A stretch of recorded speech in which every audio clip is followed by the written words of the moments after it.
Welcome to our शिक्षा channel. Video शुरू करने से पहले हमारे चैनल को सब्सक्राइब, लाइक तथा बेल आइकन को प्रेस जरूर कर दें और इसके साथ साथ हमारे चैनल को शेयर भी ज़रूर करें। चलिए वीडियो शुरू करते हैं। लेकिन वीडियो शुरू करने से पहले एक बात और मैं आपको बताना चाहूँगा कि हम एक सीरीज़ शुरू करने जा रहे हैं। इस सीरीज़ में हम प्राचीन भारत को कवर करने की कोशिश करेंगे। अगर आप इस वीडियो की सीरीज़ को देखते हैं तो आने वाले एग्ज़ाम STET में आपका प्राचीन भारत का कोई भी क्वेश्चन नहीं छूटेगा। ये मेरा पूर्ण विश्वास है और आप अपने ऊपर भी विश्वास जगाइए और आपको ज़रूर सफलता मिलेगी। देख लीजिएगा जब परीक्षा देने जाएंगे तो अगर आपने हमारे वीडियोस को पूरा देखा है, हमारे उस क्वेश्चंस को देखा है, तो आपका एक भी प्राचीन भारत का क्वेश्चन नहीं छूटेगा। इसमें से सारे क्वेश्चन फंस ही जाएंगे। चलिए अब वीडियो शुरू करते हैं बिना समय गंवाए। तो पहला क्वेश्चन है, 1863 में रॉबर्ट ब्रूस वुड को हस्तकुठार मिला था। हस्तकुठार का मतलब होता है कुल्हाड़ी। और रॉबर्ट ब्रूस वुड एक ऐसे पुरातात्विक व्यक्ति हैं जिन्होंने हमारे देश में पुरातत्व मतलब खनन के क्षेत्र में पुरातत्व के खनन से जो पुरातत्व प्राप्त होते हैं उस क्षेत्र में सबसे बड़े स्तर पर काम किया था। तो 1863 में इन्होंने शुरुआत की थी और ये जो इन्होंने जगह खोजी थी जहाँ से वो खनन से जो सामग्रियां प्राप्त हुई हैं जिनके आधार पर हम पाषाणिक संस्कृतियों की भारत में झलक देख सकते हैं, वो पहला स्थान क्या था? वो पलवरम था। तो पलवरम से 1863 में रॉबर्ट ब्रूस वुड ने हस्तकुठार प्राप्त किया था। तो हस्तकुठार भारत में पहला किस जगह से प्राप्त हुआ था? पलवरम से प्राप्त हुआ था।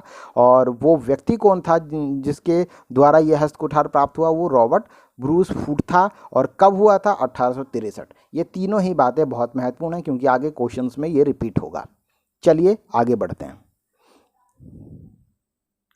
देखिए, भारत में सर्वप्रथम पूर्व पाषाणकालीन उपकरण, पूर्व पाषाणकालीन, देखिए पाषाण काल जो होते हैं तीन तरह के होते हैं। पाषाण काल तीन तरह के होते हैं। एक होता है पूर्व पाषाण काल, एक होता है मध्य पाषाण काल और एक होता है नव पाषाण काल।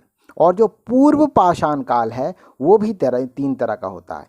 एक निम्न पूर्व पाषाण काल, एक मध्य पूर्व पाषाण काल, एक उच्च पूर्व पाषाण काल। तो इस तरह से पूरा पाषाण काल को भी हमने तीन भागों में बांटा और पाषाण काल को तो तीन भागों में बांटा ही है। ठीक है, तो अब यहाँ पे जो क्वेश्चन है वो ये है कि भारत में सर्वप्रथम पूर्व पाषाणकालीन उपकरण, पूर्व पाषाणकालीन का मतलब क्या हो गया? मतलब पाषाण काल में सबसे पहला पाषाण काल यानी पूर्व पाषाण काल। तो उस काल का उपकरण रॉबर्ट ब्रूस वुड को मिला। कब मिला? तो जाहिर सी बात है कुल्हाड़ी की ही बात हो रही है। तो 1863 में, यानी हस्तकुठार की बात हो रही है। तो इसका आंसर 1863 हो जाएगा। तो बी इसका आंसर है। रॉबर्ट ब्रूस वुड ने भारत में प्रथम पूरा पाषाणिक उपकरण किस स्थान से प्राप्त किया? तो जाहिर सी बात है वो स्थान क्या था? पलवरम था। तो यहाँ पे देखिए फिर से वो क्वेश्चन रिपीट हो गया, ये पलवरम ही वो जगह है। चलिए आगे हम बढ़ते हैं। देखिए, सर्वाधिक संख्या में हस्तकुठार और क्लीपर प्राप्त हुए हैं। हस्तकुठार मतलब वही जो पूर्व पाषाण काल में जो हथियार रॉबर्ट ब्रूस वुड को प्राप्त हुआ था। तो सर्वाधिक संख्या में किस काल में प्राप्त हुए हैं? तो अब देखिए यहाँ पे, तो जाहिर सी बात है पूर्व पाषाण काल तो था ही। तो यहाँ पर देख रहे हैं आप कि एक ही पूर्व पाषाण काल है, एक पूर्व पाषाण काल है, निम्न पूर्व पाषाण काल। तो ये इसका आंसर हो जाएगा। ठीक है, चलिए आगे बढ़ते हैं। प्राचीन मानव प्रजाति है, तो इसमें आपको थोड़ा सा ध्यान रखना पड़ेगा। प्राचीन मानव प्रजाति ऑस्ट्रेलोपिथिकस है। ऑस्ट्रेलोपिथिकस है, ऑस्ट्रेलिया से याद रख सकते हैं आप। प्राचीन मानव प्रजाति कौन सी है? ऑस्ट्रेलोपिथिकस। ठीक है, चलिए और आगे देख लेते हैं। भारत में नव पाषाण काल का निम्नांकित में से कौन सा स्थान था जहां बड़ी संख्या में हड्डी से बने औजार प्राप्त हुए हैं? तो हड्डी से बने औजार भारत में चिरांद से प्राप्त हुए हैं और ये चिरांद बिहार में है। ठीक है, एक बार आप बस इन बातों को सुन लेंगे ना मेरी वीडियो के अंदर, तो अगर आपने इन क्वेश्चंस को दोबारा से रिपीट किया, अगर आपके पास ये बुक अवेलेबल है, तो अगर आप इस बुक को, ये घटना चक्र बुक है, अब इसको आप बुक में एक बार पढ़ लेंगे तो आपको बड़ी आसानी से सब कुछ याद हो जाएगा। लेकिन अगर आपने पहली बार ही पढ़ रहे हैं तो याद करने में समस्या आएगी। इसलिए मैं आपको सामने इसको एक वीडियो के रूप में ला रहा हूं, और वीडियो में आप एक बार सुन लेंगे, उन शब्दों को सुन लेंगे तो आपके दिमाग में कहीं ना कहीं वो क्वेश्चंस रह जाएंगे। वरना आप कितना भी पढ़ते रहिए तो आखिर पढ़ के तो कुछ भी किया जा सकता है, लेकिन आपको समय ज़्यादा लगेगा। लेकिन हमारे पास समय नहीं है, तो समय की कीमत समझते हुए आप बस इन वीडियो को सुनते हुए बस आगे तक क्वेश्चन बस सुनते रहिए। क्वेश्चंस को आप अपने आप सारे क्वेश्चंस क्लियर होते रहेंगे, और जो आप पढ़ रहे हैं वो पढ़ते रहिए। ठीक है, चलिए अब नेक्स्ट क्वेश्चन पे आते हैं। ब्लड ब्यूरिन प्रकार के उपकरण निम्नलिखित में से किस परंपरा के परिचायक लक्षण हैं?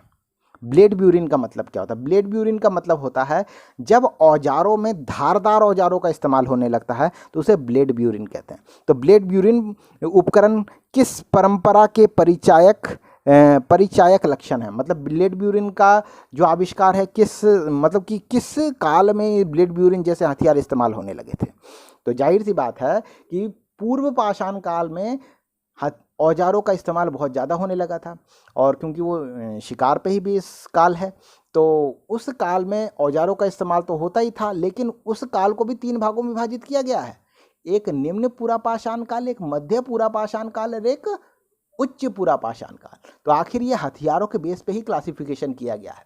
तो उच्च पुरापाषाण काल तक आते आते धारदार हथियारों का इस्तेमाल होने लगा था, ब्लेड ब्यूरिन हथियारों का इस्तेमाल होने लगा था। तो इसका जवाब क्या हो जाएगा? उच्च पूर्व पाषाण काल, यानी ए इसका आंसर हो जाएगा। आगे बढ़ते हैं। खाद्य उत्पादन परक अर्थव्यवस्था संबंधित है। खाद्य उत्पादन परक का मतलब क्या है? जब मानव खाद्य का उत्पादन करने लगा तो उसे खाद्य उत्पादन परक अर्थव्यवस्था कहते हैं। तो ये तो आप कोई भी इस बात को अंदाजा लगा सकता है, ये नवपाषाण काल ही इसका जवाब होगा, तो इसका जवाब नवपाषाण काल हो जाएगा। अब आगे देखते हैं। आभूषणों से युक्त मध्य पाषाणिक मानव समाधियां प्राप्त हुई है। मानव समाधियां का मतलब होता है कब्रें। तो कब्रें ऐसी मिली हैं जहाँ पे मानव के कंकाल हैं और उन कंकालों में आभूषण से युक्त हैं, मतलब उनमें आभूषण, उस कंकाल ने आभूषण पहन रखे हैं। तो इस तरह की समाधियाँ जो प्राप्त हुई हैं महदहा से प्राप्त हुई हैं, और महदहा प्रतापगढ़ जिला है उत्तर प्रदेश का, वहाँ पर ये जगह है महदहा, वहाँ से इस तरह के समाधियाँ प्राप्त हुई हैं। आगे बढ़ते हैं। भारतीय प्रागैतिहासिक के जनक थे। प्रागैतिहासिक का मतलब है ऐसा समय जिस समय समाज अशिक्षित होता है, वो जो भी कुछ अनुभव करता है उसे लिख नहीं सकता है, मतलब लिखना पढ़ना नहीं जानता है, तो ऐसा काल प्रागैतिहासिक काल कहलाता है। तो जाहिर सी बात है पाषाण काल की ही बात हो रही है इसमें, तो ये इसका जवाब हो जाएगा रॉबर्ट ब्रूस फूट। आगे आते हैं। उत्खनित प्रमाणों के अनुसार पशुपालन का आरंभ हुआ था। पशुपालन का कब आरंभ हुआ था? ये तो कोई भी बता सकता है, नवपाषाण काल में हुआ था। और इसमें दे भी रखा पूर्व पाषाण काल, तो पूर्व पाषाण में से तो कोई भी नहीं हो सकता, चाहे निम्न हो, चाहे मध्य हो, चाहे ऊपरी हो। ऊपरी को उच्च भी कहते हैं, तो पूर्व पाषाण काल तो हो नहीं सकता। तो इसका सही जवाब क्या हो जाएगा? मध्य पाषाण या नवपाषाण काल। एक और क्वेश्चन देख लेते हैं। निम्नांकित में से प्राक हड़प्पा संस्कृति कौन सी है? प्राक हड़प्पा का मतलब होता है हड़प्पा से पहले की संस्कृति। तो हड़प्पा संस्कृति से पहले कौन सी संस्कृति थी? उससे पहले थी कुल्ली संस्कृति। आप याद रखेंगे, कुल्ली संस्कृति जो थी हड़प्पा संस्कृति से पहले की संस्कृति थी। अब देखिए नेक्स्ट क्वेश्चन पे। तिथि क्रमानुसार निम्न को व्यवस्थित कीजिए। तो व्यवस्थित कर देंगे इसको। तो देखिए सबसे पहले क्या आ जाएगा? पाषाण काल सबसे पहले आ जाएगा, और पाषाण काल में भी पूरा पाषाण काल सबसे पहले आ जाएगा। उसके बाद वाला पाषाण काल मध्य पाषाण काल हो जाएगा। तो एक के बाद 3 हो गया, फिर उसके बाद मध्य पाषाण के बाद नवपाषाण आ जाएगा, फिर 4 हो गया, और लास्ट में ताम्र युग हो जाएगा। क्योंकि धातुओं का प्रचलन जो है पाषाण उपकरणों के बाद ही, पाषाण औजारों के बाद ही धातुओं का प्रचलन मानव समाज में हो पाया था। तो इसलिए ताम्र युग जो हो जाएगा सबसे अंत में हो जाएगा। तो इसका आंसर डी हो जाएगा, 1 3 4 2। तो इसका डी आंसर हो जाएगा। अब आता है परिष्कृत औजारों का युग माना जाता है। परिष्कृत औजार मतलब जब औजारों में परिष्कृतता आ रही थी, मतलब वो उच्च कोटि के बन रहे थे। तो ये काल कौन सा हो जाएगा? तो भाई पत्थर के औजार बन रहे थे, तो शुरुआत में तो उनकी धार जैसी कुछ नहीं होती थी, लेकिन उसमें परिष्कृतता आती है, धार जैसा ब्लेड ब्यूरिन जैसी चीज़ ब्लेड ब्यूरिन जैसे हथियार बनने लगते हैं। तो वो उच्च पुरापाषाण काल में आते हैं, यानी कि उच्च पुरापाषाण काल या फिर ऊपरी पुरापाषाण काल में इसका जवाब हो जाएगा। तो इसमें ऊपरी पुरापाषाण काल तो है नहीं, तो उच्च पुरापाषाण काल, तो यही इसका जवाब हो जाएगा। आगे देखिए, पुरापाषाण युग का प्रमुख औजार क्या था? हस्तकुठार हो जाएगा, कुल्हाड़ी इनका प्रमुख औजार था। हैंड एक्स या क्लेवर आदि उपकरण किस पाषाणकालीन परंपरा के परिचायक हैं? तो ये सब जो है निम्न पुरापाषाण काल के ही परिचायक हैं। भाई पाषाण काल में ही तो हस्तकुठार था, हस्तकुठार मतलब कुल्हाड़ी या हैंड एक्स, तो ये सब क्या था? पाषाण काल में था। और पाषाण काल में भी सबसे पहले पाषाण काल से शुरू हुआ था, मतलब निम्न पुरापाषाण काल से। तो इसका निम्न पुरापाषाण काल जवाब हो जाएगा। और आगे आते हैं, पाषाण युगीन मानव को आग की जानकारी हुई थी। आग की जानकारी कब हुई थी? पाषाण काल की बात ही कर रहा है, तो पाषाण युग में आग की जानकारी कब हुई थी? ये सबसे पहले जो पाषाण काल जब शुरू माना जाता है उसी समय आग की जानकारी हो गई थी, यानी निम्न पुरापाषाण काल में आग की जानकारी हो गई थी। क्या मिट्टी के बर्तन बनाना नवपाषाण काल से संबंधित है? मिट्टी के बर्तन बनाना बिल्कुल नवपाषाण काल से संबंधित है, क्योंकि उस समय मानव कृषक हो रहा था। तो ये इसका जवाब हो जाएगा सत्य, इसका सत्य जवाब हो जाएगा, नवपाषाण काल से संबंधित है। मध्य पाषाण काल के लोगों की मुख्य विशेषता क्या थी? मध्य पाषाण काल की मुख्य विशेषता हुई थी वही जो हथियार थे, क्योंकि उच्च पुरापाषाण काल तक ही जो हथियार थे ब्लेड ब्यूरिन टाइप के हो रहे थे। तो मध्य पाषाण काल में तो और परिष्कृतता आएगी, तो हथियार छोटे होने लगेंगे और माइक्रोलिथ का इस्तेमाल होने लगेगा, मतलब कि छोटे छोटे हथियार, मतलब जो हथियार बनेंगे वो हथियार छोटे छोटे हथियार होंगे। तो इसका लघु पाषाणोपकरण का प्रयोग होने लगेगा इसमें। ठीक है, अब पूर्व पाषाण युग के लोगों का प्रमुख उद्यम क्या था? तो पूर्व पाषाण काल के लोगों का प्रमुख उद्यम क्या हो जाएगा? शिकारी हो जाएगा। तो शिकार इसका जवाब हो जाएगा। फिर अब आता है, प्राचीन भारत में कृषि के प्राचीनतम उल्लेख कहाँ से मिलते हैं? तो प्राचीन भारत में जब भी हम कृषि का उल्लेख करते हैं तो हम इसका उदाहरण मेहरगढ़ को ही लेते हैं। तो मेहरगढ़ ही हमारा उदाहरण हो जाता है। ठीक है, तो कृषि का जो प्राचीन कृषि का उल्लेख कहाँ से? मेहरगढ़ से माना जाता है। तो भारतीय उपमहाद्वीप में धान की खेती का प्राचीनतम पुरातात्विक साक्ष्य प्राप्त हुआ है। प्राचीनतम पुरातात्विक साक्ष्य जो प्राप्त हुआ है धान की खेती का, उत्तर प्रदेश के कोल्डी हवा से हुआ है। लेकिन अब कुछ समय से ये माना जाता है कि कोल्डी हवा तो था ही, लेकिन उससे पहले भी एक जगह थी जहाँ से धान की खेती होती थी, वो है लहुरा देव। ठीक है, तो अगर कोल्डी हवा अगर मिल जाता है तो कोल्डी हवा लिख दीजिए, लेकिन अगर कोल्डी हवा में लहुरा देव है तो फिर आप लहुरा देव को धान की खेती के लिए या कृषि के लिए भारत में सबसे प्राचीनतम क्षेत्र मानेंगे। तो कृषि के प्राचीनतम साक्ष्य प्राप्त होते हैं, इसमें देखिए कोल्डी हवा नहीं है तो इसमें लहुरा देव हो जाएगा। चावल का प्राचीनतम मूल्य किस स्थान से संबंधित है? अब देखिए इसमें लहुरा देव नहीं है तो यहाँ पे कोल्डी हवा हो जाएगा। गंगा घाटी में धान उत्पादन के प्राचीनतम प्रमाण किस स्थान से प्राप्त होते हैं? तो इसका देखिए इसमें लहुरा देव है तो लहुरा देव हो जाएगा। ठीक है, अब आता है आगे का क्वेश्चन, कायस्थ संस्कृति के अवशेष किस राज्य में पाए जाते हैं? कायस्थ संस्कृति के अवशेष जो हैं मध्य प्रदेश में पाए जाते हैं। आप इस बात को याद रखेंगे कि कायस्थ संस्कृति के अवशेष किस राज्य में पाए जाते हैं? मध्य प्रदेश में पाए जाते हैं। ताम्र पाषाणिक कायस्थ संस्कृति की खोज किसने की थी? एक साइंटिस्ट ने, मतलब कि एक इतिहासकार का नाम याद रखिए आप। तो ताम्र पाषाणिक कायस्थ संस्कृति उत्खननकर्ता यानी पुरातत्वविद का नाम याद रखिए आप। तो ये पुरातत्वविद हैं वी.एस. वकनकर। तो वी.एस. वकनकर हैं जिन्होंने ताम्र पाषाणिक कायस्थ संस्कृति की खोज की थी। तो ये ताम्र पाषाणिक कायस्थ संस्कृति की खोज वी.एस. वकनकर ने की थी। हथनोरा में पूर्व पाषाणिक मानव के जीवाश्मों की खोज की गई थी। किसने की थी? हथनोरा में पूर्व पाषाणिक मानव के जीवाश्मों की खोज ए.के. सोनकिया ने की थी। किसने की थी? ए.के. सोनकिया ने। हथनोरा में पूर्व पाषाणिक मानव के जीवाश्मों की खोज हथनोरा में, जब हथनोरा का जिक्र होगा तो आप ए.के. सोनकिया लगाएंगे। ठीक है, और पूर्व पाषाणिक मानव जीवाश्मों की खोज से संबंधित है। पूर्व पाषाण समझ ही रहे होंगे आप कि पाषाण में भी सबसे पहले का पाषाण। ठीक है, तो ए.के. सोनकिया इसका जवाब हो जाएगा। अब आगे बढ़ते हैं। तो प्रागैतिहास के अध्ययन का विषय है। प्रागैतिहास के अध्ययन का विषय क्या है? तो प्रागैतिहास आप समझ ही रहे होंगे कि पाषाण काल से संबंधित है, जहाँ पर समाज अशिक्षित था, शिक्षित नहीं था। तो निरक्षर समाजों का इतिहास ही प्रागैतिहासिक समाज के अध्ययन का विषय हो जाएगा। ठीक है। तो तीन तरह के मतलब कि इतिहासकारों ने जो हमारे पास लिखित सामग्री जो उपलब्ध होती है उसके आधार पर समाज को तीन वर्गों में बांटा है।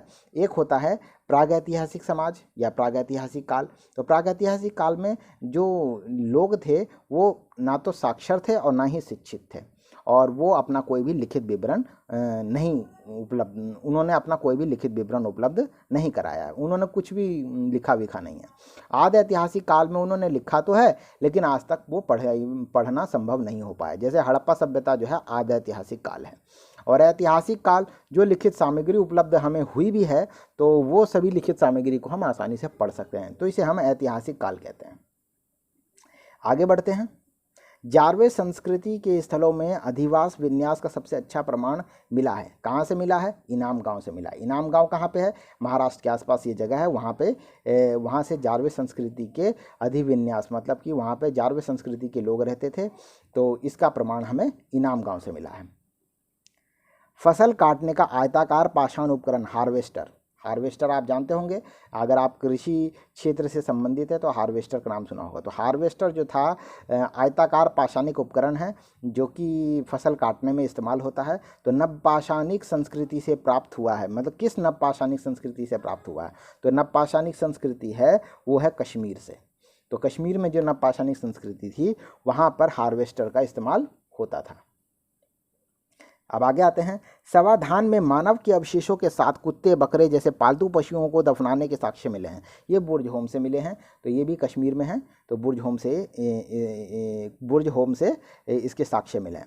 प्राचीन पाषाण युग के निवासियों को निम्नलिखित में से किस विषय का ज्ञान था? प्राचीन पाषाण युग में के निवासियों को निम्नलिखित में से किस विषय का ज्ञान था? तो उन्हें भाई एक ही चीज़ का ज्ञान था, वो था ज्ञान क्या? अब देखिए यहाँ पे एक बात ध्यान देने वाली है, पाषाण युग कहा जा रहा है तो पाषाण युग में शिकारी होगा, इसलिए इसका शिकार उत्तर हो जाएगा। फिर आगे आते हैं। पूरा पाषाणिक मानव का मुख्य व्यवसाय क्या था? तो भाई पाषाण काल से संबंधित है, तो भाई व्यवसाय क्या होगा? इनका व्यवसाय जो होगा क्या होगा? आखेट यानी कि शिकार। शिकार ही इनका मुख्य व्यवसाय हो जाएगा। आगे चलते हैं। निम्न में से किस एक पूरा स्थल से नवपाषाण संस्कृति से लेकर हड़प्पा सभ्यता तक के सांस्कृतिक अवशेष प्राप्त हुए हैं? यानी किस पूरा स्थल से नवपाषाण संस्कृति से लेकर हड़प्पा सभ्यता तक के सांस्कृतिक अवशेष प्राप्त हुए हैं? तो जिसने नवपाषाण काल से यात्रा शुरू की और हड़प्पा संस्कृति तक की भी यात्रा उसमें शामिल है, वो ऐसा कौन सा क्षेत्र है? वो है मेहरगढ़। तो मेहरगढ़ में नवपाषाण के भी अवशेष मिलते हैं और हड़प्पा सभ्यता के भी अवशेष मिलते हैं। प्रागैतिहासिक युग में मानव कहाँ रहता था?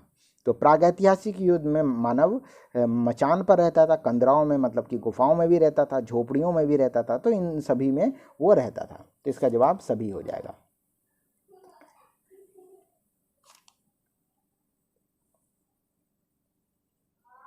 अब आगे आते हैं। निम्नलिखित में से कौन सा प्रागैतिहासिक स्थल नहीं है? प्रागैतिहासिक का मतलब आप जानते ही हैं, क्या होता है प्रागैतिहासिक का मतलब? प्रागैतिहासिक का मतलब जो असाक्षर है, मतलब जो शिक्षित नहीं है, ऐसे समाज की बात हो रही है, ऐसे काल की बात हो रही है जिस काल में लोग शिक्षित नहीं थे। तो कौन सा प्रागैतिहासिक स्थल नहीं है? तो कौन सा ऐसा स्थल है जहाँ पर पाषाणकालीन सभ्यता नहीं थी? पाषाणकालीन सभ्यता कहना तो गलत होगा, पाषाणकालीन संस्कृति नहीं थी। तो कौन सा ऐसा स्थल है? तो यहाँ पर कौशंबी हो जाएगा, क्योंकि कौशंबी जो है गौतम बुद्ध के टाइम में जब जनपद काल शुरू होगा तो उस समय आएगा, तो ये कौशंबी इसका उत्तर हो जाएगा। आगे आता है। मनुष्य ने कृषि का ज्ञान प्राप्त किया। तो मनुष्य ने कृषि का ज्ञान किससे प्राप्त? मनुष्य ने कृषि का जो ज्ञान प्राप्त हुआ मनुष्य को, वो किस काल में हुआ? नवपाषाण काल में हुआ था, जाहिर सी बात है।